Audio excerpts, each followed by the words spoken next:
Let's go do this podcast.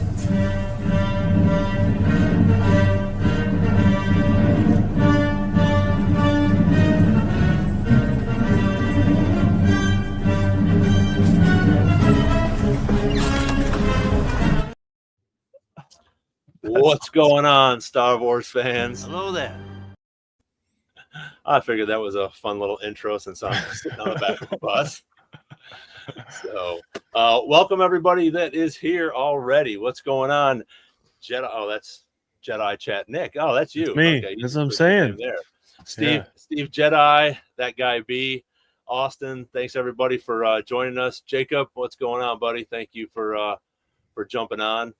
If you guys have seen any of the social media I posted today, we're gonna talk about some new things at first, like we usually do, and if we don't get too far into a rabbit hole, we're gonna do a little head-canon on the Mandalorian Grogu movie and see what people are thinking about. So, as everybody is probably already knows, we had some really cool, exciting news this week from this guy right here.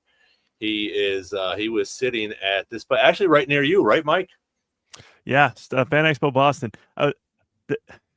Long story short, I was supposed to be able to go to this year, and then my vacation got moved to this weekend, and I couldn't go anymore, and I was devastated because Hayden was there, Ewan was there.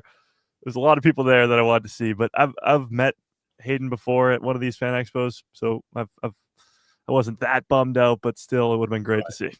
yeah, for sure. Ooh. So. That's all right. So what, and I'm actually going to bring this up. I think most people have probably either seen it on Mike's podcast or us. So what Hayden was, he was asked about doing Star Wars and I guess playing Darth Vader again. And 100%, I would love to. Yes. If the powers that be decide that's something that they want to see, I would do it. I would be there in a heartbeat, which I think is pretty cool. And I know you had talked about a little bit or a lot about it yesterday.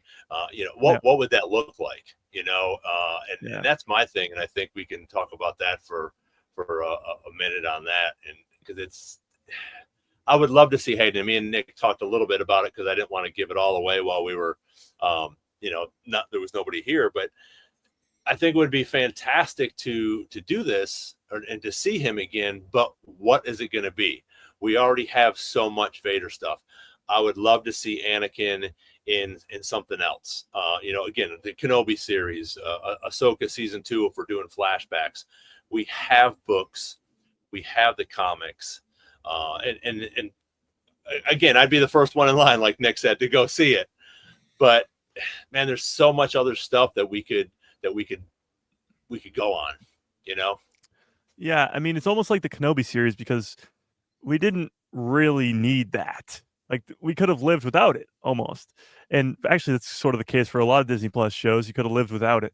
But when it comes to Hayden, and of course the fan reaction, the fan reaction that he's gotten lately from coming back to Star Wars, I think anything they do with him, whether it's an Anakin project, a Vader project, or anything else in between, like, people are gonna just love it. I think his role in Ahsoka season 2 is gonna be way bigger than we think. And even that is like, what's that going to be, like Force Ghosts or not, flashbacks or not? So whatever Hayden is there for, I think, like you said, fans are going to line up and be ready to go. Not that it's necessary to make. I'm so broken. I almost just said not necessary because that's just what I say now. It actually took brain power to not say that. But I think people would be there anyway because it's Hayden and hopefully Ewan too. But whether it's Kenobi season 2 or a Vader show by itself, which would be awesome, I really don't know. Yeah, I'm kind of in agreement with both of you that I can't deny that I would be like psyched to see it.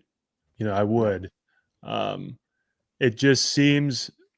I agree, Mike. I'm not sure if unnecessary is the right word because it all seems that way until you see it. Yeah. But for a while, and you could say all of it is kind of centered around his story anyway. So it's like, and I was telling Ron before this, if you're counting, which I think counts, if you're counting anything prior to the first minute of A New Hope as a prequel, we're pretty heavy on the prequel side of the amount of Star Wars content there is. If you include actual prequel stuff, Clone Wars, and then everything in between 3 and 4. I mean, we're pretty heavy in that place, and I think it might risk making the universe a little smaller, unless, again, like, depends what it is, like Ron said. How does it expand what we're doing, or are we getting like the Vader Down comics, which are awesome? Jacob in the chat can attest to that. Like, the Vader comics are great. We do already have them. So it's like, I would love to see a Hayden. I personally went on a tirade a few years before they showed Kenobi and said I didn't want to see Kenobi and Vader meet up before the Death Star because I felt like it would undermine it. Turns out I was wrong and I loved it.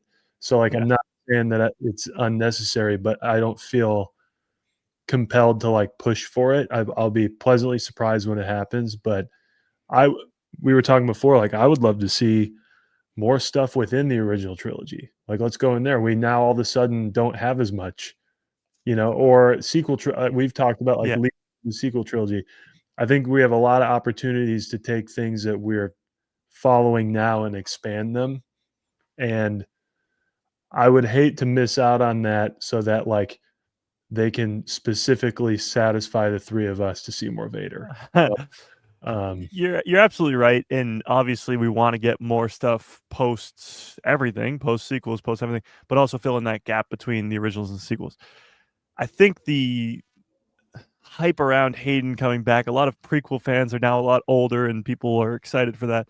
But it's also the time limitation of Hayden Christensen and the age that he is, because it's a lot easier to make Hayden Vader or Hayden look a little bit younger, maybe 10, 15, 20 years younger, than it is to make Hayden look 40 years younger, for Hayden to look 60 years, whatever. So now is the time. Like, there's no better time than the present. So I think if you're going to do a Vader project, you're going to do a Vader show or a Kenobi season 2 or anything of that sort, now would be the time. And that's not saying that you can't do other stuff, because clearly they are, but give us Hayden or give us Anakin or Vader wherever we can get him would be a good thing. Now, you brought up a great point, and I have had this argument over and over again for years now, and that is, would you guys want pretty much just a retelling of the same story if they were just going to take those Vader comics and make them live action with Vader in a Vader series? Like, is that something you guys would want? Nick? Ron, go ahead. Yeah, I mean, I think it would be in what timeline? Well, I mean, the Vader comics span a lot. Yeah, but it would be between the prequels and the originals, most likely. And the problem I have with it, because I'll give you a little bit more of a backstory. There's a lot of talk now, and there has been for months, about a live action Clone Wars thing. And I've always been against that. Like, sure, flashbacks is great, but an actual project that's just remaking an arc from the Clone Wars in live action, we don't need that. We have the Clone Wars already. It's great. Mm-hmm. But that's the same argument that you can make about, we already have the Vader comics and they're great. Mm-hmm. Comics and animation are a little bit different. There's a lot more people that watch the Clone Wars than read the comics, but even still, it's something that already exists. Do we have to rehash that? Yeah, see, and I don't think so. Not with the Clone Wars, because we already have a movie. We already have the Clone Wars. Yeah. So what are we going to do in reference to that? My thing for the Vader series would be take from a book, take from these comics, and rehash them into live action. That's the only thing I can think of, because there's some really cool stories, about Vader hunting down Jedi and stuff like that. But again, like we've talked about, we can all agree that we'd love to see him somewhere, but a whole Vader series is just, again, we'd all be watching it. It's probably going to be great, but there's so much more. I said to Nick before, I mean, I'd love to see something with Elias Sakura or a Shakti or something like that, or a couple different Jedi, where we can do it. It's just we have so much Vader already. Yeah. Well, somebody brought up in the chat, we already have 6 movies with Vader, so we don't need any more. We don't need that character ruined by Disney. Well, first of all, yes, we have a lot of Vader. 6 movies. The whole story is about him.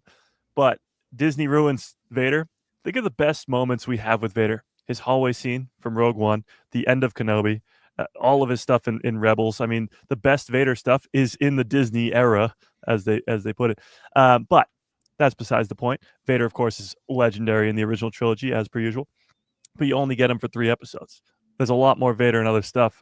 Jedi games, of course, his tiny appearance in Ahsoka was great. But that's besides the point. There is a lot of Vader. They make a great point still. There is already a lot of Vader. You could argue that all of Star Wars is about Anakin Skywalker and at least his kids and his grandkids. So do we need more? I guess is the argument there too. Like, do you actually need it? But it goes back to the first argument, and that's we didn't need any of this. Yeah, I don't think we need it. I think it would be great to have, no matter what they do. It's just going to be interesting to see what they do with him if they make some new stories up, and that's what they might have to do as well. Maybe John and Dave go into, storytelling and start figuring out some different stories. But you're going to have to make sure that you don't mess it up with what's already out there. Because if you do that, if they put something out there and it messes up canon or we see something different, people are going to blow a gasket, just like they do with everything else. True. We do get in other media, when you look at for example, they're doing a ton of these shows about video games. They're taking video game arcs and turning them into shows like The Last of Us. They've done Fallout recently and stuff like that. So they've done that before where they have, for example, The Last of Us Season 1 is The Last of Us first game. It's the exact same plot. There's a few different changes for characters and whatever, but it's the exact same one-to-one retelling of the same story in live action for a TV show. That would be the exact same they'd be doing with the Vader comics to a Vader show. Now, the Vader comics are awesome, and the stories there are really, really good. And a lot of people, Star Wars fans included, who don't read the comics have no idea they even exist, so maybe it is a good thing. But rehashing the same story, it just doesn't happen in Star Wars like that. Like there's never usually that overlap of let's just retell that exact same story for a different purpose. Yeah. And I again, we got Jacob in the chat.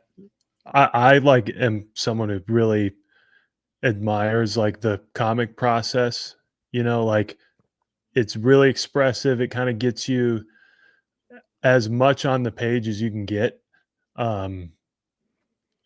Different from a novel, obviously. And so to me, it's I feel like I've already seen it in a way. I don't know if, and it would be cool to see it. I would enjoy a show that kind of used that and didn't just redo it. And maybe shot off from that. But even then, it's a little bit of a tight place because the comics are shooting off from the stuff we already know. So, I don't know. I would love to see it, but I don't think we need it. And I don't think we need to risk doing more and more because I have a tendency to believe that they might not, this is just speculation, they might not lean into evil Vader as much because we have a tendency to still remember, Anakin Skywalker is under there, so he's good. But there's a period of time where he's definitely and unequivocally not good. And that's the Vader we kind of need the feeling for in the original trilogy. And I hesitate for more and more on-screen Vader stuff because yes, it makes him more complex, but this is kind of supposed to be a time where we watch him get awful, and maybe that would be a good show.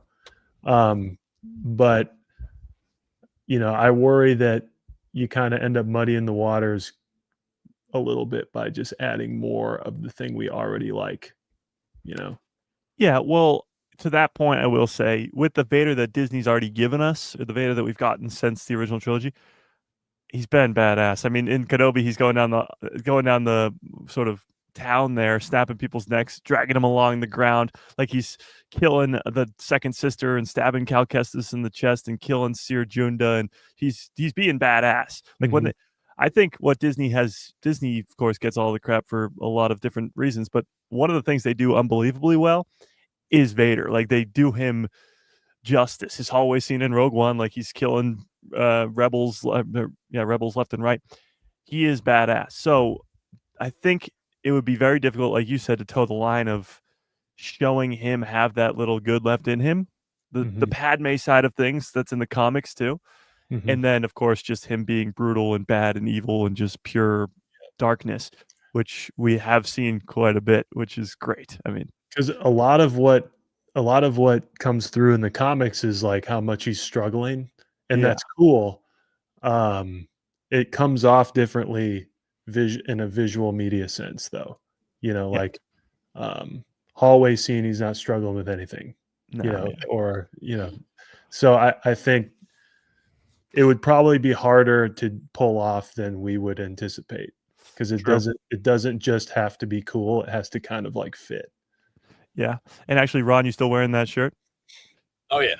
In Rebels, Vader is the best because he doesn't come in until season 2, and you watch the Rebels fight the Grand Inquisitor, and they like stand their own a bunch in season 1. And then as soon as Vader comes in season 2, he absolutely destroys Ezra and Kanan, and you're immediately thinking like, these guys are pretty strong. Kanan is a pretty powerful Jedi from what we've seen, at least from season 1. And then as soon as Vader enters, he just throws Kanan to the side, and you're like, okay, this is Vader. Like, this is the badass we know and love. Those Inquisitors, they're not really anybody. Vader's still the top dog. Like, they do a really good job with Vader and Rebels too. Mm-hmm. Yeah, absolutely. I think it's and again, no matter what we get, I think we're all going to go see it. We're all going to enjoy it. I think that they just have to come up with a good story or a good storyline that will be able to, go on there and make everybody happy. Yeah. Or most people happy. No, exactly. I mean, pleasing everybody is quite literally impossible at this point. I think it was always impossible, but that's, I guess, the thing you have to worry about when you have a fandom of over billions of people. But that's a good problem to have, I guess. But there's also the possibility, which we haven't really touched upon here, because Nick makes a great point. A lot of content has been pre-originals. We could be getting some more Anakin in post originals, obviously Ahsoka season 2, but even beyond that, like, does he have a conversation with Luke at any point? Because it is his son. He was there on Endor. There's no explanation for that yet. So maybe we do get some more Force Ghost Anakin with maybe Luke, or, I mean, anybody else, I guess, maybe more with Ahsoka, of course. We don't know how Ahsoka season 2 is going to end. So there could be even more Anakin in a Dave Filoni movie or something like that. Yeah, absolutely. And like I said, no matter where we go with Hayden, and I know the three of us liked him when he came out, the first time. Yeah. But the surgence of people that are jumping on the Hayden Christensen bandwagon now is great. It's incredible. But I also think if they slip with it, I don't know. I just think that we have so much more that we could dive into in reference to the Star Wars universe, because we have had so much Darth Vader already. And again, he is a great character, and you're not going to get a villain like that. No, there's no other villains out there that are like Darth Vader. No, I mean, just the amount of storytelling that we've had with him is a ton. And it's funny because we sit here and say this, like, we don't want this, we don't want that. But then if we get it and it's good, we're going to be singing a different song. Like the same thing with Kenobi. Like, Nick didn't want to see Kenobi and Vader ever meet again, but at the same time, that shows the rematch of the century was definitely worth it. We really don't know. If they do a Vader show and they do it unbelievably well with great stories of him hunting down Order 66 survivors and training Inquisitors and doing just crazy stuff, that would be awesome, and that'd be all I'd be there for completely. But at the same time, if they don't do that, it makes total sense because Vader's been the main character this entire time. So I can see it both ways, but I really don't know. It fully depends on what his role is in Ahsoka season 2, I think. Yeah, I think it's more likely they use him to kind of bridge the gap with, further down the line in the timeline, having flashbacks, that sort of thing in Ahsoka, like they already have a little bit. Yeah. I don't think he would ever be the focal point of like what you're actually seeing happen anymore, unless we have like an animated series that occurs when he's still around again. I don't know. I do think I still am going to hold it on this show that I think Maul is going to at least hear of, if not encounter Vader and Shadow Lord throughout those seasons. That's true. Because he knows in Rebels that he can't. He literally tells him, like, I can't take Vader myself. Yeah. So I think we're gonna get Vader as, I think Austin said in the chat earlier, that like as a non-main character that we're always, you know, like following this whole progression of. But I think he'll pop in a variety of ways that are just like that handle it well. Instead of, we don't, like we said, we don't need to do another trilogy of just Vader's story again. I think it. Well, I thought the flashbacks in Kenobi were freaking awesome. Yeah. You know, when they were showing him, them training, Yeah. and stuff like that would be fantastic. To see that in flashbacks and stuff. But yeah, I agree with you guys, Nick, like you just said, maybe not the focal point, but to bring him in and stuff like that, and have a bunch of flashbacks, like we did in Ahsoka. But besides the World Between Worlds, we see him in that training video, things like that. I thought were fantastic, and it brings you back to what a relationship the two of them had. Again, I just finished up the Ahsoka series, and it's so great every time. I'm just rooting for everybody. I know what's going to happen. I think I've seen it, I don't know, 8, 9, 10 times already, but you know what's going to happen, but you're still on the edge of your seat, or I am, and I know what's going to happen. So those flashbacks for that type of stuff, I think would be fantastic for Hayden to come out and do a good job, and still be able to keep the Darth Vader and the Anakin stuff alive as well. Yeah, no, I completely agree. I think other than a Vader show, there's no real place where you could have Anakin be the main guy. And I mean, you could even argue that he's only the main guy in the prequel trilogy because he's not really the main character of the originals. But he's always just been that sort of cameo guy, for lack of a better word. Because in Rogue One, he's sort of a cameo. In Rebels, he's sort of a cameo. In the Jedi games, he comes in as a cameo.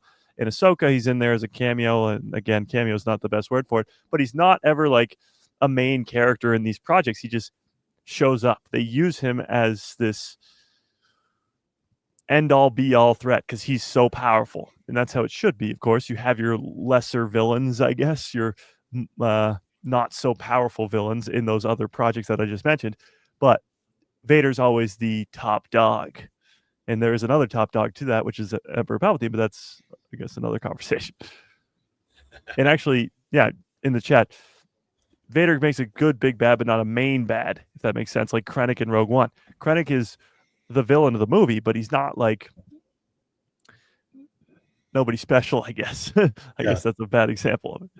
You're never feeling like, you're never worried about what Krennic's going to do to the main characters. True. That there's, you are worried, but you know that there's more out there than him. Yeah. But yeah. So moral of the story is we'd love to see it. Probably don't need it. We'll see what happens. Yeah. I mean, I think the more you get of Hayden will be in similar roles of not his own show, but if you get him, it'll be a sort of a appearance of Anakin that you didn't really expect, like Ahsoka season 1, or you maybe really do expect. And that's going to be about it. They'll use him as much as they can, but only when it's necessary, because I don't really see a way where they could have done Ahsoka season 1 without Hayden and not had Anakin be in there. I mean, I guess you could have gone that route, but he's so crucial to Ahsoka's story that it wouldn't make sense for the Ahsoka series to not have Anakin be involved. So unless there's something else like that in the future, I don't see really where you could bring him in, Yeah. Agreed. No, I mean, in animation, like you said, Vader could be in Maul, but that wouldn't be Hayden unless he comes back and voices the character. Yeah. True. Next. So I think everybody knows about this as well. Gina coming back to how do I do that, Nick? Can you know? I guess that picture's too big. Anyways, I got you. she's coming back. She won her debate or her lawsuit with Disney and Lucasfilm. I have to agree with you, Mike. I think that when you were talking about it yesterday, everything that they put in this article, they didn't have to if they weren't going to bring her back. If you guys aren't familiar, she had a lawsuit against Disney. She won it just most recently. None of us really thought that she would be back in the Star Wars universe. Yeah. And when Disney or Lucasfilm, whoever, actually admitted to this stuff, or saying that she won, or they came to an agreement, they also said that they are looking forward to working with her and looking forward to working with her soon. So I think if it was just, hey, you know what, we settled out of court, or we settled with Gina, we're good, take care. But yeah, I think there's something's up. And I think that maybe my thought, especially while I was listening to your podcast yesterday, my thought is that she might be already working. By the time this stuff is done, this article could have been put out after the final stuff. Okay, we got to make sure. But the last couple months, because again, it's been going on for 5 years, right? Isn't that what you said, Mike? Something like that, 4 or 5 years. Yeah. So you have all this stuff going on. Are we going to, is there little secrets here and there? Has she been on set already? I think that there could be something in the Mandalorian and Grogu with her, especially with this. They're putting it out several months before, even though it's already been shot. You can go back, you can put stuff in. Maybe she's not going to have as big of a part as we would all want or would hope, but I think at some point we're going to see her very soon. In Ahsoka, I don't know if we'd run into her in Ahsoka, but I think it's a good possibility that she will be back sooner than later. So I have the exact quote if you want me to read it. Yes, please. So it says, and this was released by Disney themselves, the Walt Disney Company and Lucasfilm are pleased to announce that we've reached an agreement with Gina Carano to resolve the issues of her pending lawsuit against the companies. Ms. Carano was always well respected by her directors, co-stars, and staff, and she worked very hard to perfect her craft while treating her colleagues with kindness and respect. With the lawsuit concluded, we look forward to identifying opportunities to work together with Ms. Carano in the near future. So the thing that, of course, the last line there, working with her in the near future, that, of course, is the thing that bugs out to you. But a lot of this just didn't need to be said at all. It could have just gone, Disney, Lucasfilm, they've come to an agreement, the lawsuit's over. And that's it. That could have been it. Instead, they go on to say, oh, she was so great with her directors and her castmates, and everybody loved her, and she worked real hard to do all this stuff. Like, they're complimenting her up the wazoo. And then they go on to say, we look forward to working with her in the near future. Not the future, the near future. So it does beg a lot of questions, like maybe she's already back. Maybe she's already been filming for something. Maybe this, that, the other thing. And even if that's not the case, well, then the near future could still be the next project, the Dave Filoni movie, or whatever comes after The Mandalorian and Grogu in Ahsoka Season 2. It's just a weird way of phrasing all of it. It makes me think that she's already in talks to come back, or she's already back. And as I sort of mentioned before, I look at this solely as Cara Dune as a character. When you set her up in Season 1 and Season 2 to be a main character, she's there for the whole Luke thing at the end of Season 2, and then she gets her own show, Rangers of the New Republic, which was announced in 2020, right before she got fired. And then she gets fired, the show disappears. It's hard to take a character like that and just make her disappear. Now, in The Mandalorian Season 3, they do give her a out, which is not killing her off. It's saying that she went off to join the New Republic's Special Forces, what they call it. So they left her alive. There's been very many interviews and stuff about how she and Jon Favreau were really, really close in the Mando's seasons. So I bet you they left her alive, hoping that she'd eventually come back, because the character of Cara Dune is a great one. And getting to bring her back for a future project, especially because her connection to Din Djarin, would be awesome. So it's a very mixed bag out there right now online as to whether or not she should come back. But from a Star Wars fan perspective, from a Cara Dune fan perspective, I'd love to see her come back. Oh yeah, I think if they did spin off on and do that, that series would be fantastic, because you could have Teva in there as well, and it brings some more things, and you could do a lot of cool different stories with her character in that, and you could also bring in cameos, with other people, again, like a Zeb or whoever, a Hera, different things like that, who could pop in. Have Mando and Grogu come in for a couple episodes or whatever, but I think that could definitely be if they do a spin-off like that, I think that would definitely be great for her character. But also, like you were talking about, if she goes in and she does start this this squad or whatever you want to call it, it would be perfect to bring them in to fight as well with the Mandalorians now and Grogu, and everybody's gonna gang up on Thrawn at that time, because it's not just going to be 5 or 6 or 10 characters that are going to be able to come in here and take care of Thrawn and his Death Stormtroopers or whatever you want to call those, or the witches that they're probably going to go ahead and raise from the dead. You're going to need a lot of firepower on the good guys side, and I think if she has a squadron or a couple squadrons that she's in charge of in reference to the rebels, I think it would be fantastic. Yeah, I hate to be the guy who rains on the parade, but you said there's a mixed bag out there. With the same evidence, I came to the opposite conclusion for me anyway, which is similar to what I think Brett just said here.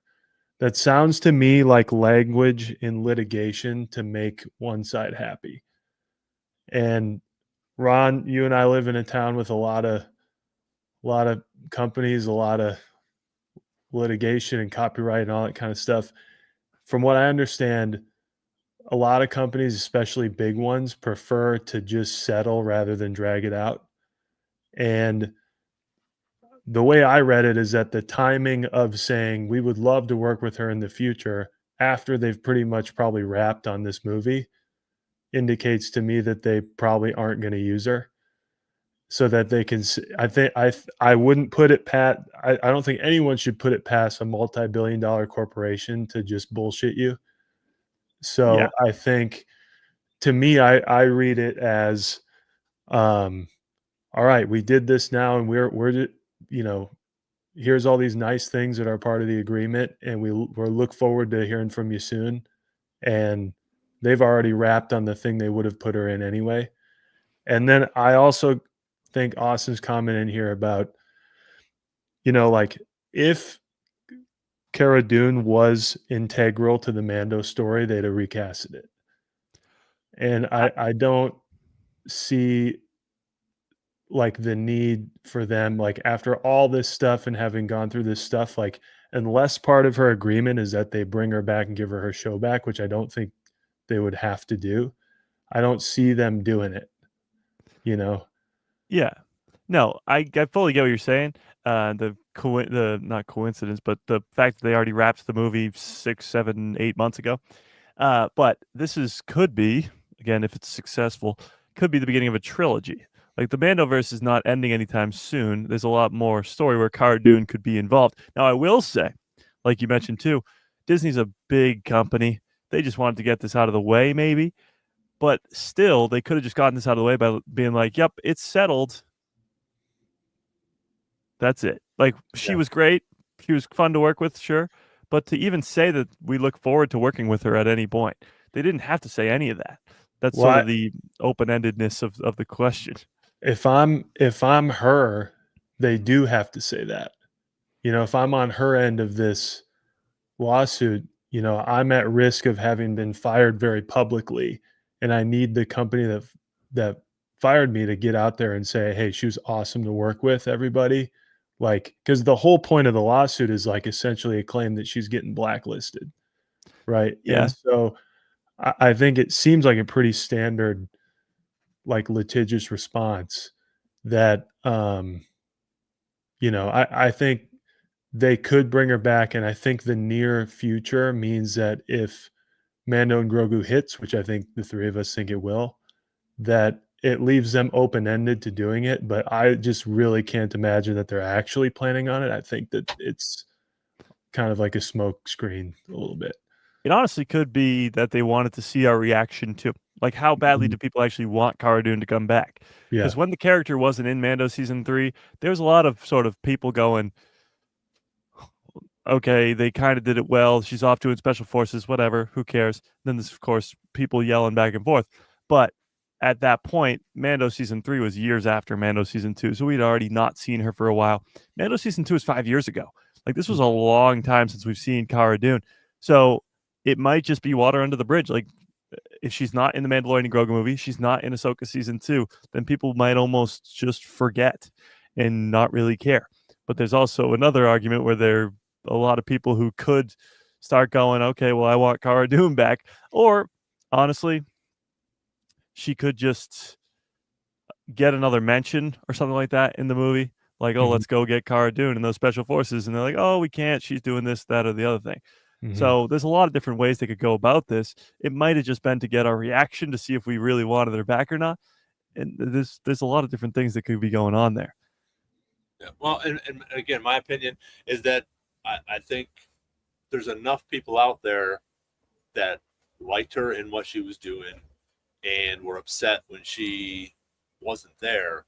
Yeah. And with the Disney stuff coming out, yeah, maybe there was stuff in litigation that they needed to say this to save face, or again, for them, if she does come back to Disney and Lucas, it's going to be a different thing where if they're saying, oh, hey, we're getting along, it's okay. It's, we let bygones be bygones. Let's finish this up.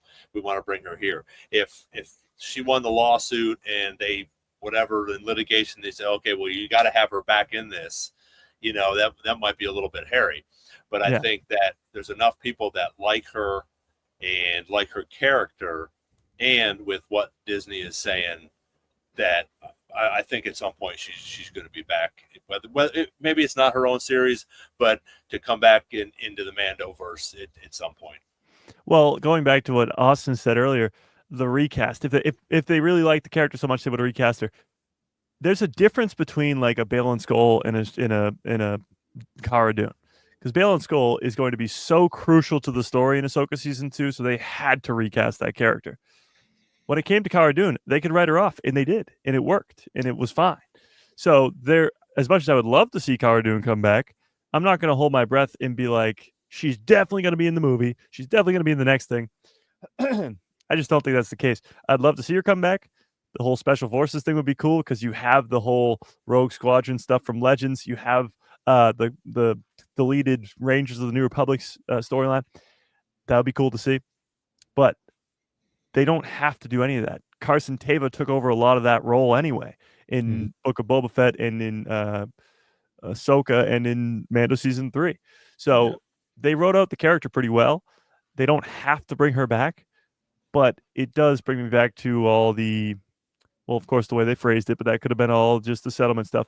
But the relationship she had with Jon Favreau, like that, especially in the first 2 seasons, was something like I feel like he would be a guy who'd want to push to get her back a lot, especially because like he's the guy who pushed to get Robert Downey Jr. as Iron Man. Like he's that sort of guy who would want to bring her back. If she does come back, I think he'd be the backbone to bring her back. Yeah. And I will also, kind of on a different tangent, but from the same cast, like I'm more concerned, not concerned, but wondering like what they'll do with Grief Karga. Carl Withers is no longer with us. And it's not that Grief Karga is integral to the backbone of the Mandalorian story, because he's not, but there was a certain like degree of personality and involvement with like Carl Withers' presence in the show, and where, Din and Grogu end up, where like that's not an option now. So like what do we do with that? How's that going to manifest itself in the movie? I don't know. I don't know if they've said it yet either. No, they haven't. And well, you already got rid of Cara Dune, who's going to be the leader of Navarro, and now you have Grief Karga, who's the leader of Navarro. So now both those characters are gone. So what do you do? Right. And like you said, it's not like they would have to show his face or anything like that. But Din Djarin and Grogu, when we last saw them, they're on Navarro. Mhm. So he's there, they're there. How do you explain that? That's going to be a big one. I don't Like- really know how they do that. Like, to me, that's more of an example. Your Balin Skull example is better, but that's more of an example of like, how are we going to work this into the show with Yeah, past Mando characters than I think the Cara Dune thing would be. true. You know, we think- still have Timothy Oliphant sitting out there in a Yeah. hyperbaric chamber. So, like, you know, I don't know how that plays into any of it, but I don't think. I mean, sort of going back off the Grief Karga thing, I don't see them recasting him at all. no, and So I don't know if you can, even if you yeah, try. you know, can't. it's like, Exactly. So what do they do with that character? I really don't know. I'm assuming that the movie's going to start where they're off Navarro, and maybe they never go back to Navarro. I don't know. It'll be really interesting. Or maybe at the end of the movie, he comes back to Navarro and it's completely destroyed by Thrawn or something. That would be crazy. If Thrawn killed Grief Karga, it would be wild. And it would honestly, like, then Din Djarin could show up. It would make Thrawn more of a threat, and he could like have a funeral for Grief Karga. Like, it would be a sort of a memorable thing where you honor his legacy type thing. That'd be cool too. I don't know. That's going to be a hard one to pull off because, like, yeah, Cara Dune's gone. She's been gone for a while. Balin Skull's been recast. What do you do with Grief Karga? I don't know.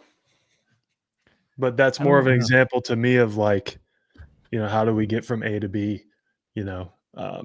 Because not like Balin Skull, Ray Stevenson is amazing. Rest in peace to him, and also rest in peace to Carl Withers. But Yeah. it's more about like what the character represents to what's happening. Whereas Grief Karga is again one of those characters that you don't necessarily need, but Carl Withers gave so much, you know, of his juice to that now we're definitely we're gonna feel that he's not there in that story, and especially feel it if it's someone else doing it. So it's like, Yeah. what do you do? I don't know. Hands are tied. But as Larry Well, even I said, think I like the. Yeah, go wrong. no, and that's what I was going to do with Larry. I think the Balin Skull thing is awesome, but I like what he has to say here. You know that you know, even though she's not been there, you don't think, but when she pops up or if she's in a fight scene, people are like, oh yeah, you Yeah. know. I think that could happen. She's not going to be a main character in anything unless they do a special forces or something like that. Yeah. But I agree with Larry that if she were to pop up somewhere in the Mandalorian or Grogu, or the next time she pops up and we're not sure about it because this just came out and maybe they've already got her in a scene, when she comes up, people are going to be stoked to see her, and it might be for 5 seconds, you know, and that's it. But I think that it'd be a good thing if they did put her back on screen. Yeah, to me, Cara Dune was a cool character. I thought she was like well set up, and if she got the Rangers show, I would have watched it, and it probably would have been really cool to see the whole New Republic side of things. But it's not like she was one of my favorite characters all time, and her not coming back is the end of the world. So if she did come back, like Larry says, I'd be like, let's go, Cara Dune's back, cool. But if she doesn't come back, I honestly probably won't even notice. Like, I won't even know that she's not there because in Mando season 3, it works without her. They sort of make Bo-Katan more of a centerfold because like Kara's not there, and that fills the gap, and Boba Fett too, and all that other stuff. But yeah, I don't know. It will be interesting. Another new person that we just popped up a couple of weeks ago. We were talking about, and I know Nick wasn't on last week, but we have Matt Smith who will be coming into the Star Wars universe, and I'm going to use Mike's steal from Mike again, but it's going to be. I think he's going to do a great job being a villain in the new Starfighter movie. And I know Nick had some comments that he wanted to talk about on this, but I think, and when I went and saw the Naked Gun the other day, and then in the previews for it, Matt Smith's in a new movie that's coming out too. It's like an action thriller. I forget the name of it, but he's one of the main characters in it, I think, or the top 4 or 5 characters that are in it. And he's got a shaved head with a mohawk, and just does a great job. Yeah. It's definitely an action thriller type of thing. But I think he'll do a fantastic job being a bad guy in Starfighter. Yeah, I mean, Matt Smith is awesome. And the thing, I'm sure you guys talked about it. I'm sorry I wasn't here. From what I saw, you guys talked about it for a little while. But I'm gonna throw in what you guys probably already talked about, which is he was heavily rumored, if not it was official, to be cast in the sequels a while ago. Yeah. And it was definitely rumored, I don't think ever confirmed, that he would be some kind of Palpatine offshoot, whether it's genetic or clone or whatever. So I like the idea that they had clocked him that early, and it maybe just didn't work out, but they knew what they had. Because since then, he was already like a big move then, but since then he's done a lot more stuff and has become more and more of a household name in sort of the, movie circles. And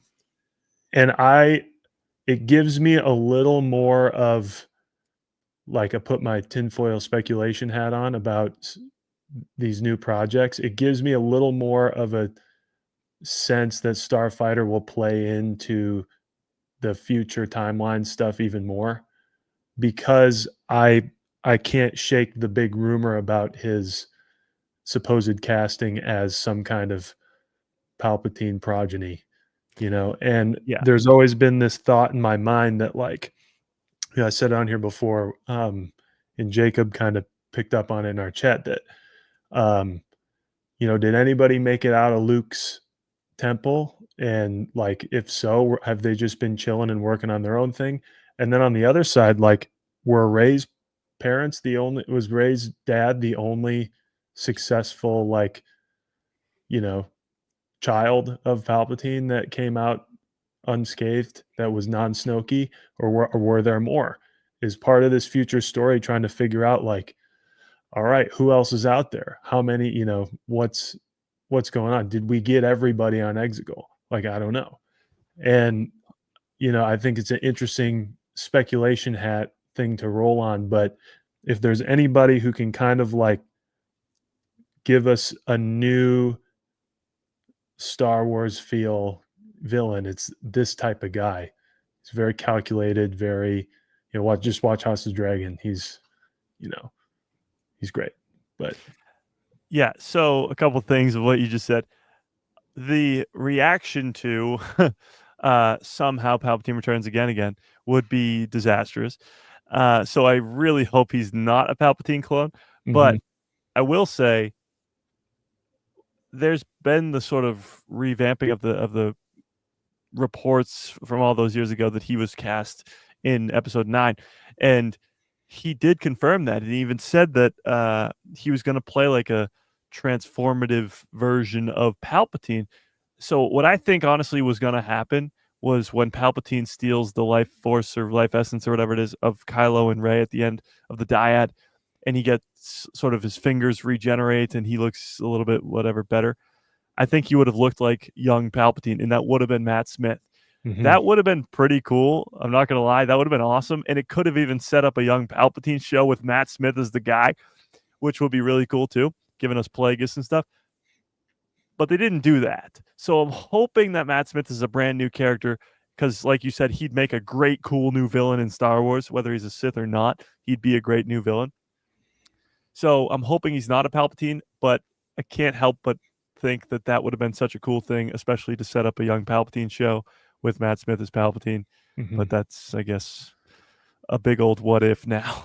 Well, because from what I understand, from what they've given us in some of the visual dictionaries or any of the other, side books and stuff, from what I understand, Rey's father is not a direct one-to-one clone. He's like a human being created through the process of trying to make him a body, kind of like an accidental successful creation of life that didn't really cut it, and they kind of just said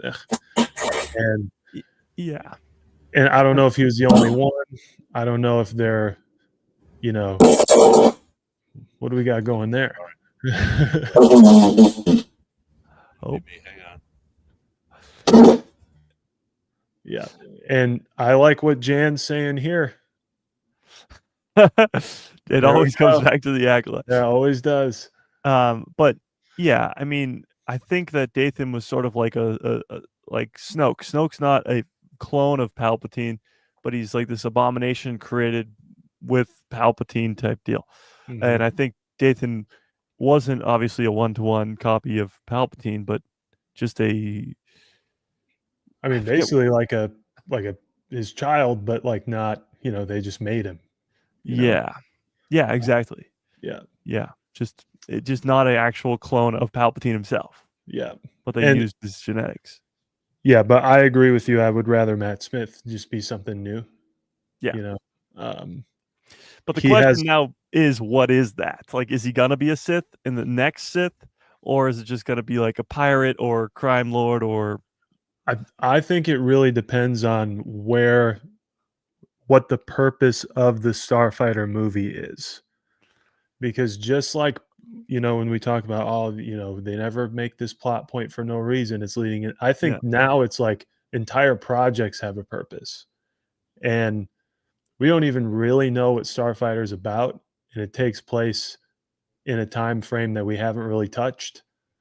In which case, whatever the purpose of the Starfighter film is, I think will dictate how the severity of Matt Smith's threat to the universe, right? Because if it's a one-off, I could see it being more like really sophisticated, threatening crime lord type thing, or like warlord. But if this is to like sort of usher in a new Mandoverse, in the a different type of thing, he might at least be linked to bigger things. I think a Matt Smith type, although too young, would make a good like Joris C'baoth type character.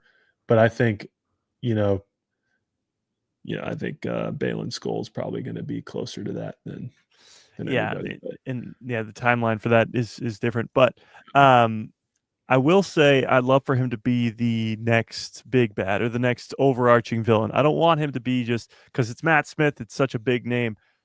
You want him to stick around for a while. Mm-hmm. So it would kind of stink if by the end of the movie he's dead. Now they have cast multiple villains for this movie with Mia Goth, and there was like back in February or something, there was the rumor of Jesse Plemons being cast as a villain for that movie too. So if they're casting all these villains, makes you think maybe a group of villains, maybe a group of Sith. The cool thing about what Starfighter is going to lead into is it's going to lead into Rey's new Jedi Order. So what's going to be the threat that can go opposite a Jedi Order? Well, a Jedi Sith Order would be great. I mean, that would be fantastic. But if there was a Sith Order rising to power at the same time as Palpatine doing his thing off on Exegol, and maybe they're off in the unknown region somewhere else, or who knows? I mean, now you got Peridia in the picture, so it could be anything, honestly. We also have a group. We also have a group from the novels called the Acolytes of Beyond, which are bumming around, being kind of weird. So also true. So you need a big threat that can go opposite of Rey and, of course, a bunch of other Jedi and Grogu and whomever. But is Matt Smith and Mia Goth going to be that? I really don't know. I hope so, because Matt Smith is a face you want to keep around the Star Wars universe. But I guess only time will tell. And because it's big names like Ryan Gosling and stuff, people are worried about throwing the money around. This is Disney. This is Star Wars. Like, you can throw out some money to these big time actors. It's okay. I will also agree with you that I'm forgetting his name, but in Solo, what's the actor's name who plays Dryden Voss? He also plays Vision. Vision, yep. So that was like a big leading into Solo. It was like, ooh, who's this Dryden Voss guy? And you don't really see a lot of him, and then he dies at the end. I don't want to see that, because I feel like there was more to tell specifically with that actor, and I'm sorry that I'm forgetting his name. I can't think of his name either. It's something. He was right on. Yes, Bettany. Paul Bettany. So like, he's a phenomenal actor. Thanks, Jacob. And he, Dryden Voss seemed cool, but we didn't really get it. Yeah, we'll probably get Dryden Voss and Shadow Lord, and that's I was cool. just gonna but, say like, that. Yeah, I don't want to see like a little bit of Matt Smith and have him die to reveal a bigger threat. I want him to be a part of the bigger threat. exactly. And when you look at like Giancarlo Esposito as Moff Gideon, like he Mhm. stuck around for 3 seasons, and he wasn't even like the big threat. Like Thrawn's the big threat. Yeah. So even a big actor like him, he stuck around for at least a little while. So I'm hoping, yeah, he's not like a Qui-Gon Jinn or a Dryden Voss who's Yeah. one and done. I think Ryan Gosling might be one and done, but Yeah. that could be another story.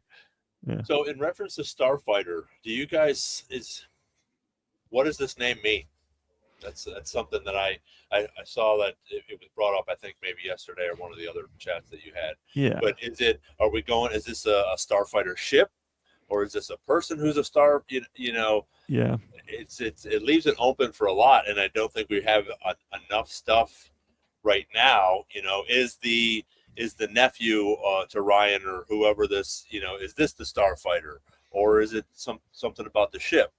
That's a question that I've been sort of pondering to figure out what this is actually going to be about, because we do have several bad guys, like you said, that were just brought into this. Yeah. We have Ryan Gosling. We have a little bit of an idea of what this, a little bit of the idea of that, he's protecting his nephew or something like that. But what's this title mean? I think the conventional way to think of it is that Ryan Gosling's general disposition could fit like a cocky pilot really well. Yeah. But I think that the story, would maybe lead you to believe that, and then it gets a little bigger than that, or he has some kind of experience in there, it might be, whatever. I think he fits. It's a convenient title for like maybe what you start with. And then I don't think we're going to see Ryan Gosling become a starfighter pilot through this movie. I think we're starting with your assumption, and then it kind of gets bigger for him. And I do think, regardless of my concerns, I do think Ryan Gosling has the range to go from like cocky fighter pilot to something more. Not saying he's going to like become a Jedi by the end of the movie or anything like that, but if we got all these villains laid out, like it seems like this character is going to be a part of something relatively important. I don't know. No, well, the going back to the title itself, I think it's obviously going to be in reference to Ryan Gosling. It's weird that they announced the title so early, because that's usually something they like to keep a secret. And it's one of the only things we know about it. Mhm. Starfighter could mean a bunch of different things, of course, him being a pilot. But then again, you really don't want him to be the next Han Solo. You don't want to just rehash a Han Solo type character arc where he's the badass smuggler, doesn't want to do anything. Yeah. Yeah, or Port Dameron either. So you want it to be a new feeling story, especially when you have Ryan Gosling pretty much taking over the Harrison Ford role in many other franchises too. But you don't want that to be a rehashing of the same story. The nephew part of it is kind of intriguing. It sounds familiar. I mean, the Grogu and Din Djarin, the Hunter and Omega, it's everywhere in Star Wars. So the Obi-Wan and Leia in the Kenobi series, hopefully it's not that similar to something of that sort, but it does make you think that the nephew might be force sensitive, because why else would somebody be tracking down a kid? Like, what would the purpose of that be? Maybe he's trying to bring the kid to Rey's new Jedi Order. That would perfectly set up the next story. I don't really know what they're going to do here. Starfighter also could be like, because now the Slave One is called Boba Fett's Starfighter or something like that. So the fire spray, yeah. So yeah, whatever it is. So it literally could mean anything, I guess. But when you think of a pilot, like an X-wing pilot, you usually think an X-wing pilot in a war. But the wars are over. The First Order's gone. The Empire's gone. Now there could be a remnant of that, and there probably is. But the most intriguing thing to me in the post-sequel world, yes, the Jedi Order is going to be cool, whatever. The villain's important.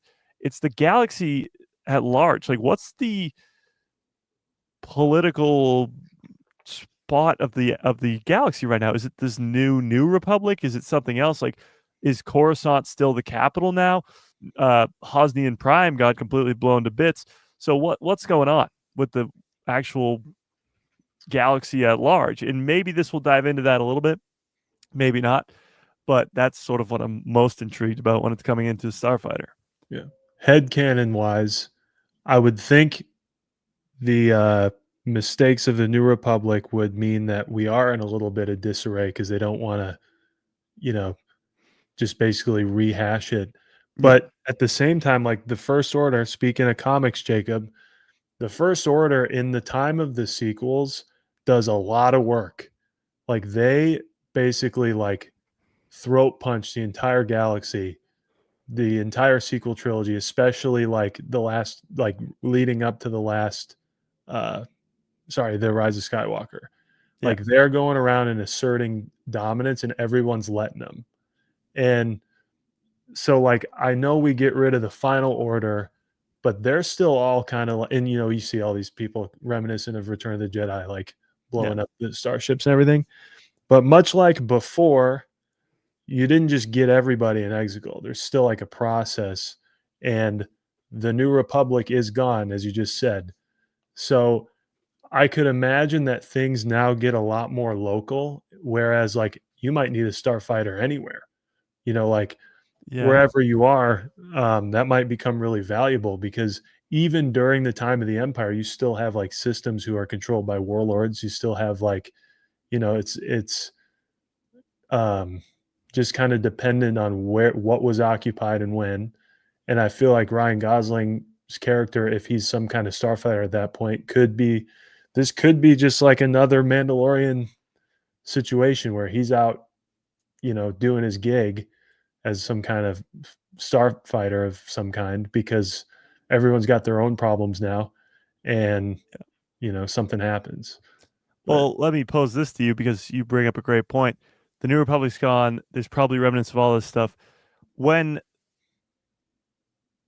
Return of the Jedi ends, you have sort of a setup for next. You have Mon Mothma, you have Leia. Coruscant's still intact. They just take back the capital, and that's sort of all great. We don't know what the deal is with Coruscant right now. We don't know what's going on. But at least the core, what would have been the Mon Mothmas, the Leias, all those characters are dead, except for Poe Dameron, because they all get blown up in the Hosnian Prime stuff with Starkiller Base, and then they all are kind of gone after that. So there's no real leaders, big-time leaders, except for Poe and Finn, I guess. And then the two of them aren't clearly enough to control the galaxy. And the resistance was very, very weak. So again, there's not really a set thing. What if we look at the post-sequel world as sort of like a Game of Thrones type thing, where each sort of region of the galaxy is just ruled by different people? Like maybe Matt Smith and Mia Goth are both just rulers of different portions of the galaxy, and Ryan Gosling's just trying to get through the galaxy. Yeah. And then he runs into these villains left and right.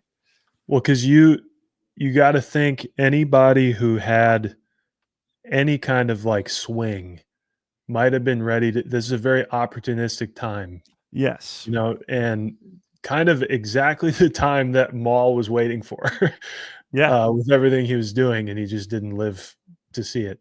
Yeah. And I think you come into that world where it's like we have a lot of support as the new Republic, but not everybody's, because everyone maybe wants to do their own thing. That's even a whole storyline in the Bloodline novel. But you could have people left over from the First Order who are like, you know what, I'm going to stay home, but my home's really powerful. Don't come near it. And, you don't just get rid of everybody and change everyone's minds, because the First Order went pretty far. Like at least the Empire was like, this sounds so dumb, but like at least they were using propaganda, as if that's not horrible. First Order was not using propaganda. Final Order was not using propaganda. They said, this is it for everybody who's opposed. And a lot of people went along with it, according to the source material. So those people didn't just all show up on Exegol that day, and I gotta think if the Resistance was trying to build up their fleet, there'd be some kind of like, almost like, you hear stories about Normandy and Iwo Jima. There's probably a sense of pride and collectiveness to everyone who showed up to Exegol, and like kind of band together to create a little bit of a stronger resistance. But with that, like, even if they all kind of like agree to exist in these different pockets of the galaxy, I don't think Rey wants anything to do with the Jedi being involved.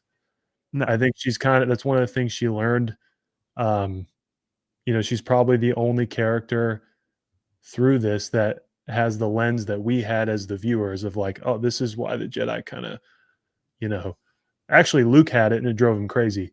But, she's probably going to go off and do this. And then Poe and Finn are kind of her connection to the rest of the world. Kind of like, hey, the Jedi, the Jedi are not a part of our thing, but we can call them if we want, and that kind of helps with some pull. As long as I'm going this far, I think Finn would be a very interesting character to be towing the line and not sure what he wants, because he seems obviously force sensitive, but he would also have a lot of pull as like a military leader with Poe, and you can't do both. That's true. You can't do both well. So No. like, it'd be an interesting situation. But And two, there's no army. Like Hmm. when the Empire takes over, there's a whole army that Palpatine's pretty much got ready to go. He gets all the stormtroopers in for the clones. When the Republic takes over, they got a pretty big army. First Order, of course, has an army. They're all gone. Like the Resistance doesn't have an army. The First Order's gone, so there's no army there. So there's nobody who has a big enough fleet to take over the galaxy right now. So there's really only portions of the galaxy that you could maybe take over. And I see Steve brings it up in the chat, Atten. We don't know if Atten is even around still. Like that mint that's been printed credits could have been destroyed by now. We don't know what's going on there. But even still, whoever's in control of Atten might have a big push as to being the next rulers of the galaxy. As Bale and Skull put it, it's this never-ending cycle of good versus evil. It's sort of who comes out on top after episode 9, because it's not a guarantee that the good guys, just because they won on Exegol, means they're going to win the galaxy. Yeah. Well, and to that point, like to quote The Last Jedi with Benicio del Toro's character, I forget his name. Yeah. There's a lot of really powerful people who are just kind of sitting back and paying for it. Yeah. Like what happens with like those people are probably more influential to the masses than the really powerful characters we're dealing with. Like if there's an opportunistic time, what stops someone with the reach of, say, someone like Dooku in the prequels? Like he had reach enough to make half the galaxy secede. Yeah. There's got to be people like that just kind of waiting, like, man, this thing is crazy. I'm just gonna, wait for my time. Or crime syndicates too. I feel like we've had a lot of that, but I think there's a lot of interesting things to be told as far as, the landscape that we're looking at, and it's not as unified as we'd think. Yeah, and when you look at like what's going to be the big bad of the post-sequel world, it doesn't have to happen for a while. Like you can have Starfighter and Rey movie and that stuff happen and still just have it be this chaotic galaxy where people are struggling for power, and then maybe a Sith Lord arrives, or maybe Abeloth comes in, or maybe whatever it may be, an actual Rakatans or whatever, the Vong. But whatever that next villain might be, it doesn't have to happen right away. We can get this cool era in the galaxy where nobody's really in control. At least no emperors in control. Well, and I think we see some of that in Ahsoka, and it just as you guys are talking about that, where it is the good guys that are sort of in control. But again, you just got rid of the Empire, and now there's some people, the lay people or the non-force using or who the laborers are working, and some of them are just like, I don't care, just whoever pays my check so I can go home to my family and support my family. But then there's also people, obviously, like we see in Ahsoka, that are still for the Empire. And so you have that balance, I think, as well, where you have these guys working for the Republic or working for the good guys, but they're still for the Empire. And I think you could see, I think that could be somewhat of a story to come into in reference to that, where you still have people that are for the bad guys, but not as much, or they're hidden. So I think that could some also take place where you could have a bad guy, secretly in there. But I don't think they'll do that with Starfighter because, again, we know Mia Goth, we know Matt Smith are already going to be bad guys, so they're not going to put them in as good guys to try to fake us out. But that could play a part into one of their stories or both of their stories, I think. Well, you also have how like you said, people either like were really engaged or not at all with the story that we're watching. And for the first time, to my knowledge, the people of the galaxy at large heard the truth in Rise of Skywalker, which was a galaxy-wide broadcast of Palpatine self-proclaiming as a Sith Lord, saying the Sith flame will burn forever. Screw you guys. And we're about to do this thing.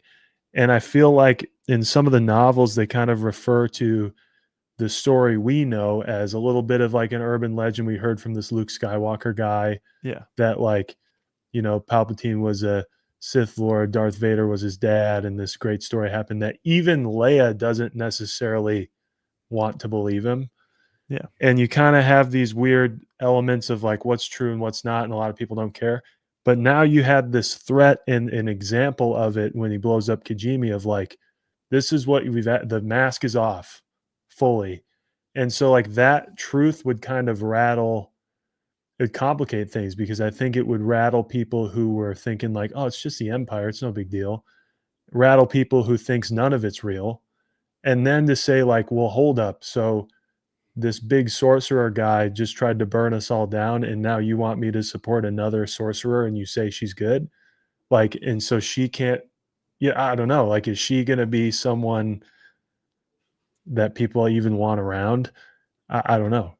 Yeah, I think it's when you look at the Star Wars timeline, it's really cool because there was like 1,000 years of so-called peace for a while with the Republic. At least the Republic was around for over 1,000 years. And then even still, when the Empire came around, for the average person, not much changed. Like you had, you had the Empire around, you had stormtroopers around. It wasn't ideal, but it wasn't like the end of time. And then the New Republic comes around, and they can't really fund you because they're not well equipped to do so. And then the First Order comes around, and like you said, the First Order doesn't really care. But now we're in a time where there's nobody controlling what you do. Just a random person on a random planet in the middle of nowhere. Nobody's in control of the galaxy, and they're like, "That's great. Like this is cool. Let's keep it this way," type deal. And maybe that at least for the time being, that will be the case, because whoever takes control, they're just going to look like evil. Because from I'm sure a lot of people's perspective in the galaxy, the New Republic was just the next empire. Like it didn't matter. Like who cares? They're still just the overarching force that takes money from me and takes my whatever. Or, the Balin Skull thing might happen. A charismatic person might come along and say, let's do this thing, like the First Order was able to do again, like Palpatine did before. And, I also like at this point, all someone really would need to do in that scenario is like come do good things, like, give some money to a couple planets that you want strategically, and they'll be like, man, this guy's awesome. And then, I kind of like how even the Empire doesn't really go after someone like Jabba the Hutt at all. They kind of work with him because, like, honestly, like they kind of keep their stuff to themselves and they're in line. They help us out when we need it. Whatever. It's kind of a net benefit. So like, into this comment, the Max Rebo experience. Welcome back. Let me get on here. Welcome back, Max Rebo. These are the types of people, the galaxy that wants order, that fall for it. These are the types of people who get thrown to the fire by someone who is willing to promise them something. And I feel like there's plenty of opportunity in this Star Wars galaxy to just hammer that. Yeah. Well, if the next leader of the galaxy can't be Max Rebo, then I don't know who it should be. Right. Right. But it will be very cool to see because we got the sequels, we didn't really get to see the struggle for power. We kind of get to see it now with the Mandoverse and stuff, but we know where it ends. Mm-hmm. With this post-sequel stuff, we don't know where it ends. So we're in this cool time period where chaos is happening across the entire galaxy, and we don't really know where it's going to end. We don't know how that all pans out, and we don't know if another big threat comes. We don't know if Palpatine returns again. We don't know where it ends. So it's this cool spot we find ourselves in because we don't have the answers like we do with the Mandoverse, because we eventually know what happens. Yeah. I think an interesting thing that they wrote into The Rise of Skywalker, which is kind of like coming to other things, is how widespread of a cult Palpatine started. Yeah. Which seems like a really, we don't get that in the prequels, obviously, but it's a really smart idea from him that he's got all the politics stuff down, but now he on his other side, like his Darth Sidious self, he has like millions of freaks that just like do this thing for him. And I can't imagine that man, although we know he's overconfident, had every single one of them on Exegol. And, I don't know. So I think it opens up the possibility. We don't have to bring him back, but that sentiment is still out there somewhere. And we don't have to bring the Sith back even, but something, dark sidey thing. It's not Star Wars without a, red blade. So Starfighter is that 15 years after the sequels? Is that correct? It's just 5 years. Okay. It's a lot like Mando. Yeah. Okay. So, and then supposedly the Rey movie is 15 years. Is that correct? 15 years. That's what's weird too. My thing, my headcanon is when you bring someone like Matt onto this to be a bad guy, maybe they are building him up to be this bad guy for her movie as well. Because like you guys said, I mean, they're not going to bring him in to do this one little thing here and then kill him off. And I don't think that Mia Goth is big enough to be a huge villain to bring her in and keep her unless they combine forces or something like that, maybe. Yeah. But to be maybe they both become Sith. There's one master and one apprentice. I don't know. But my headcanon is that they bring Matt Smith in here to become the bad guy. Maybe he doesn't win in Starfighter, but he's still around. So now, 10 years later, we have a new bad guy that is not Palpatine again, to come back. So hopefully something like that, I feel like could be a good spot for him to come in, as much as, like you were saying, Nick, and we talked about last week, for him to do the Plagueis novel, for him to be a young Sheev would be fantastic. And I just don't think that we're going to get that, but I think that we could possibly get him as a big villain in both of these movies. Well, you bring up a great point, and that's Starfighter takes place 5 years after Rise, and the Rey movie takes place 15 years. So unless they're going to change that, there's a 10-year gap between these projects. That's weird, because with the Mandoverse, it's all one after the next. It's maybe a year in between or a few months in between, but it's all around the same time period. This is 10 years. 10 years is a long time in the Star Wars galaxy between these two projects. So unless they're changing the Rey movie timeline and it's going to be closer to Rise, that's going to be a weird gap there. And if Matt is the overarching villain too, then it'll be even weirder because he's going to be 10 years older. You're going to see him maybe rising to power and then fully powerful with 10 years is a long time. So I don't know. That is very, very weird, especially if they're not going to push the Rey movie back anymore. The latest has been that they're going to start filming next year. So that would be, a big time jump in a very short amount of time. Yeah. In the real world. I agree. And you made a great point. Like, it seems to me that they actually are going to start filming this time. Yes. And if they weren't, or if that didn't seem that obvious, they still can back out. I don't know. But the only thing that would make sense to me is if they were leaving a little bit of a buffer to keep making things in that era to build it up even more. So that, kind of like Mandoverse style, we have all this stuff before we get the first film of the Mandoverse. It might give them a buffer. But again, like, that's 10 whole years. I don't know. Like, who knows? But we also haven't gotten an update on the Rey movie in a long time. So that 15 years is something that's like 2 or 3 years old now. So that could have changed. Like that 15 years definitely could have been altered. And hey, they might be wanting to keep it age accurate, because by that time we'll be 15 years out from Force Awakens probably. You know, if they start filming in 26, 27, Yeah. they release a year after that, we're pretty close. Yeah, so you're talking, we won't see that, because we're talking about the Starfighter. It doesn't come out till 2027. That's 2 years from now. So we're talking at least 3 years from now for the Rey movie. Yeah, which is pretty far. Yeah, it's definitely a time where we can switch up, or they can switch stories and maybe bring it closer, so we're not having that 10-year gap. But I also don't think that they're gonna do a movie without giving us a few years in between. You know, like you said, in the trilogies, you know, I think they're going to be pretty close, but I don't think they're going to be, okay, an hour later, you know, we show up just like with, you know, even like with Empire and Return of the Jedi. You know, it's not 2 weeks later.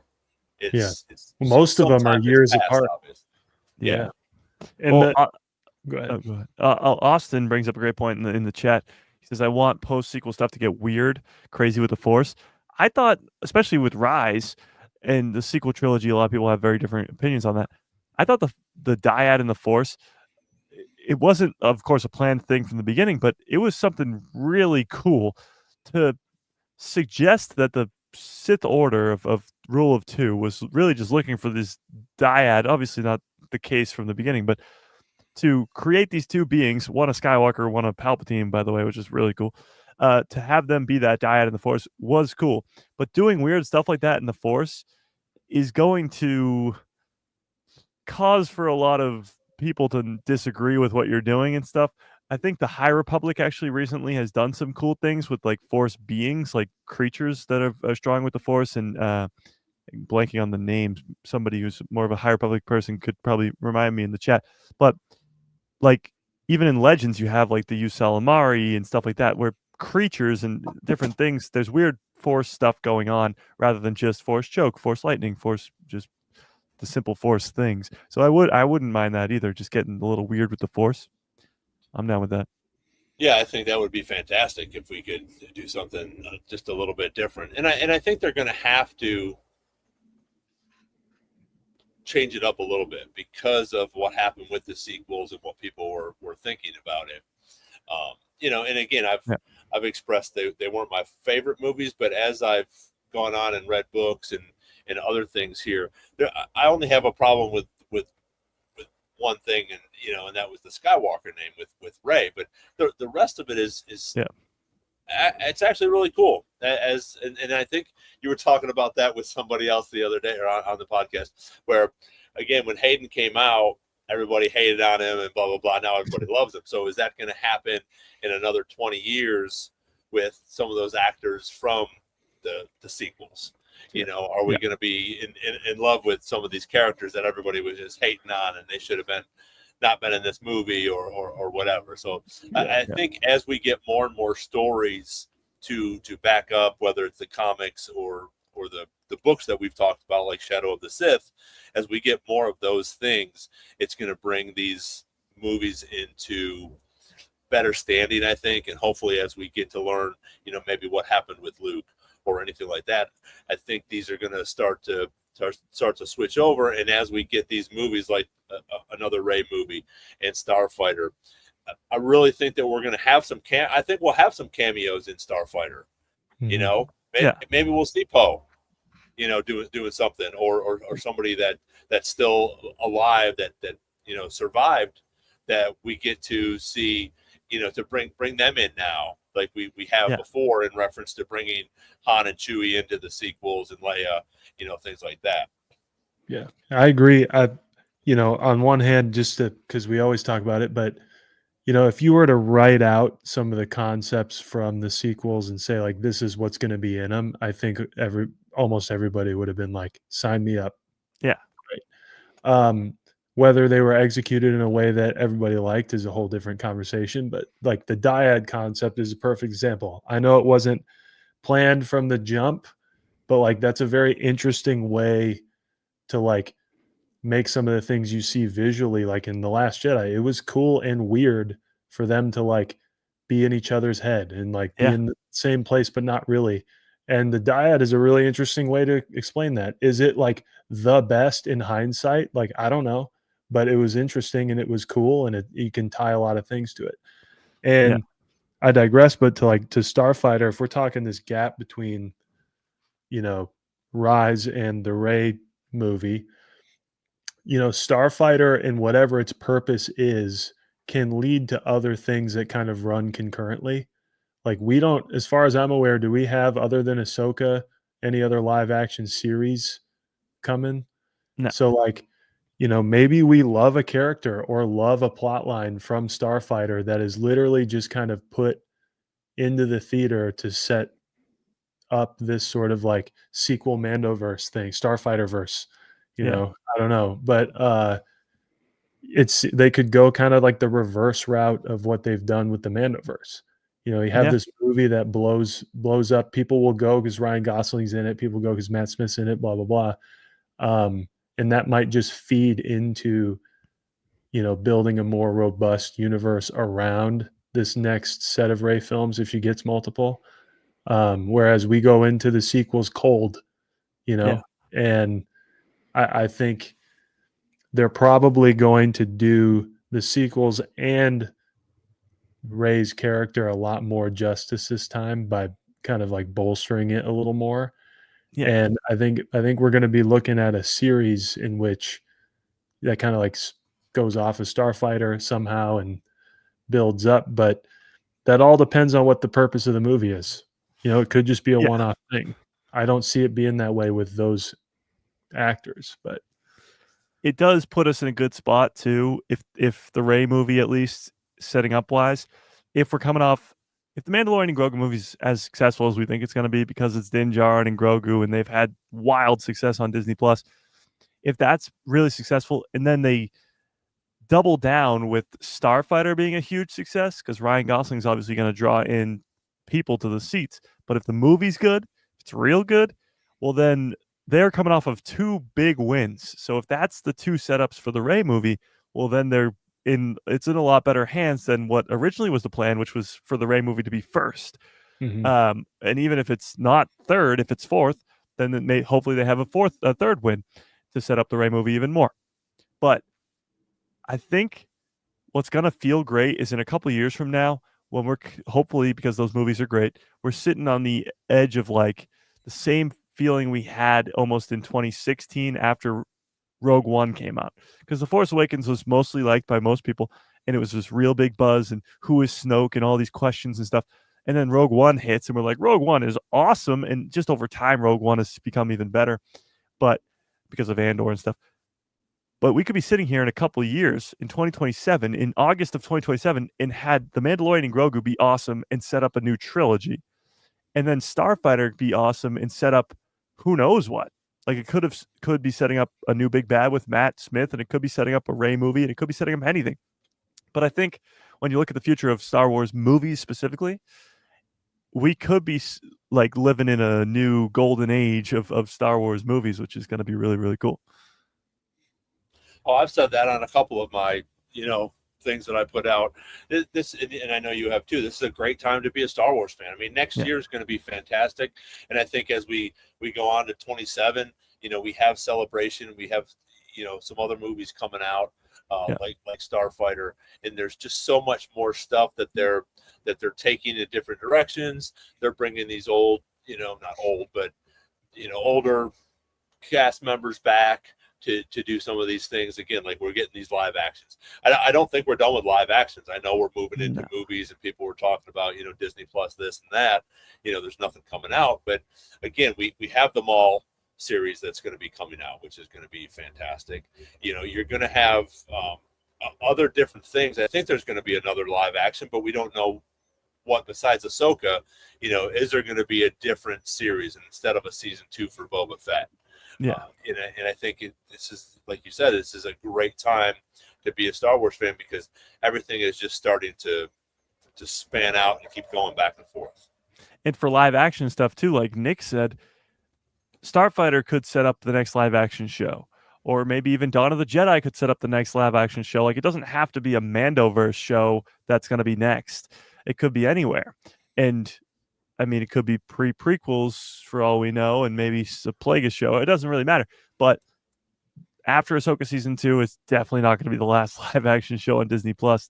After especially Andor this year and the hype around that, there's no way that they'll stop doing that. And it would be really dumb of them to stop doing that, honestly. Well, they also, I don't know if you guys remember in 2019, The Mandalorian came out, first live action show Star Wars had ever done, leading into The Rise of Skywalker. And there were some things from The Mandalorian season 1 even that kind of like were a test to set up The Rise of Skywalker, including force healing from Grogu, including weird Snoke-like things in a tube. I think that was season 1, right?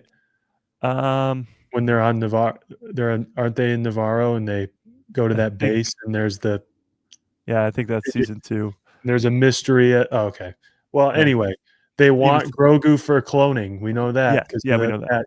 And so they did things to sort of like at least give imagery to the movie they were going to promote next. I think I wouldn't put it past them to even come up with a series that we're not expecting that kind of sets up Starfighter, or at least kind of like preps you for, hey, we're not in the Mandoverse. Here's this, we're prepping you for this, even if it's animated. I don't know, but I don't think they're just going to drop Starfighter either. I think there's going to be some kind of reminder of the times that we're in. That kind of like helps with it, but you don't have to, like all this stuff. You don't have to watch it, but it helps. Like if you watch The Mandalorian and you see Rey heal somebody, you saw it already. And it's like, okay, there's something going on here. No, I completely agree. 2027 is so far away, it seems like, but there will be other shows in that year that will either not set up directly, but like you said, it will have some correlation to Starfighter. And actually, Max Rebo brings it up in the chat. I think Grogu leads Mandalorians will be a big bad for the Rey movie. That would be kind of cool, getting Mandos versus Jedi like the old Mandalorian Wars, which would be, awesome. But I doubt that, because I don't think Grogu's going down a dark path like that. But maybe Rey will. I don't know. But Mandalorians in general are a very interesting topic, because what happens to them, I think somebody else brought it up earlier in the live stream, they're not in the sequels at all. They just reclaim their world in the Mandoverse. Are they just rebuilding? Does Thrawn come in and destroy them again? Or like what happens with them? But yeah, going back to what you said, Nick, I think it will have some connections across the board, and Starfighter won't just be put out there by itself, stranded on an island. It'll have some backing to it. Yeah. Mm-hmm. And to be fair, like that could even, come from Shadow Lord in some way, or some kind of thing, the way that Bad Batch kind of helps even bolster Rise of Skywalker, it could come from anywhere. I think there will definitely be offshoots created in that timeline from Starfighter or from whatever comes out at that time. But I think we'll get clues that we won't know when we see them from Shadow Lord or from something else that will kind of like be fed when you watch the movie, that aren't necessarily like needed, but we'll all see them. Well, the coolest one would be for Shadow Lord if Darth Talon is set up and then she just disappears, vanishes in season 1, and then she comes back in Starfighter, whatever that is, like 60 years later or whatever, 50 years later, in Starfighter as Darth Talon as Mia Goth. Like that would be so cool. But that maybe that's too big of a connection. But hey, you never know. Tinfoil hat time. Yes, exactly. Oh, and I think if they bring Darth Talon in, I think that would be fantastic. I think you'll get a lot of happy Star Wars fans if that comes to fruition, especially in the Maul series. And then, like you said, in all of this stuff now, even with the animation and the tales, that have been coming out, we can go ahead and split off and go into another live action somewhere or a movie, now that we have some background in these characters.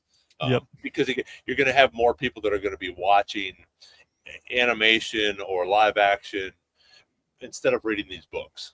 there's people like us are going to read the books, but not the general normie Star Wars fans are not diving into the books or the comics to get more backstory.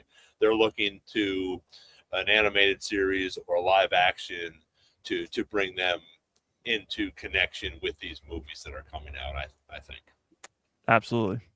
And you even look at not upcoming projects, but past projects that could be setting up future stuff too, like Bad Batch with Project Mount Tantus and Project Necromancer and stuff, and those connections that are already set up. Absolutely. And Steve in the chat says, I just rewatched the last episode of the Bad Batch the other day. It's so good. I did the ranking of the episodes, top 20 episodes of Star Wars stuff. And that finale of the Bad Batch was the only episode I had of the Bad Batch on my list, which arguably there could be more. But that finale is just the perfect finale of a show. Like, it's really the perfect end to that story. Yeah, it was. And for them to leave it the way it was, there's no way we're not going to see Omega in one of these movies. I don't think that too. Up, which I think would be fantastic. And as much as we'd love to see, the whole rest of the cast, they're aging differently than she is, obviously. Yeah. So it's going to be tough, just like bringing a Rex back. It's going to be tough to bring some of these guys and some of these troopers back that we love and care about, to bring them back, because they are aging a lot more faster than, like Boba Fett or Omega, so it'll be interesting. But I love that they're able to do that and bring her into that, and I think we will see her in the future. Yeah, agreed. So, that was pretty good. I mean, I know we didn't get into the Mandalorian and Grogu headcanon as much as we talked about, but I think we got into a bunch of headcanon on everything else that we get into, and those are the things, like I was talking to with Nick, yesterday, trying to figure out what we're going to talk about, and as much as the new stuff that's coming out and the rumors, like we've talked about, we can take that and dive into so many different things and go down in so many different rabbit holes with everything that's coming out so far. So do you guys have anything else that I know we could sit here and talk for hours and hours, but anything else on the top of your mind that in reference to what we've talked about tonight that you want to just elaborate on at all? Well, I just look at it like the future is pretty damn bright. We talked about many different things tonight, from Hayden Christensen in a Vader series to Starfighter in a post-sequel world. There's so much for everybody, pretty much, in the future of Star Wars content. Wherever you like the best timeline-wise in the Star Wars universe, you get it. Maul series, Mandoverse, post-sequels, wherever you want it, you got it. So, I mean, we've always said this, but I'll say it again. It's the greatest time to be a Star Wars fan. It really is. It is. And for any age, which I think is really cool. Because again, Nick's a little bit older than you, but you're younger, and there's other people that are younger. There's people my age. There's probably people older than me that are enjoying this stuff coming up, and that's what I love about our channel and your channel. It's all positive stuff. It's all good stuff that's coming out. We might not agree on everything, and I know we all try to play devil's advocate sometimes with different things, but the more Star Wars that comes out, the more we get to talk about it, the more we get to see, we get to expand on some of these characters, see their futures, see their past, no matter what's going on, because we are getting so much of this stuff coming out. And Dave and John, I think, have just done such a fantastic job continuing George's, love for all of this. As we get to watch it year after year and month after month, which is pretty cool. So, thanks everybody for joining. We'll be live next week again. If you haven't already, I know most of you already know this. Mike will be live tomorrow, and then not Saturday this week. Is that correct, buddy? Yeah, not Saturday, but every other Tuesday, Thursday, Saturday. Usually, Tuesday, Thursdays, Saturdays. A guy who loves Star Wars, go check it out. He's hit him always up. got the latest news, and we love having him on here. Derek should be back next week. Maybe we'll get Austin back on here a couple times, and we'll be doing definitely be doing a Darth Vader comic series with Jake. One of these times we'll get some stuff on here. So appreciate everybody for jumping on. Larry, thanks so much. Steve, I know you jumped in late. Max, Steve Jedi, let's see who else we got here. Greg and everybody for joining us. We really appreciate your guys' time. We know you could be doing something else, and we get to sit here and talk about something that we love. So y'all have a great week, and we will see you next week. And I'll see you, or I'll see you. You won't see me tomorrow, Mike. Yeah. Same here. All right. All See right. you guys. Thank you. May the force Thanks, be with guys. you. See ya.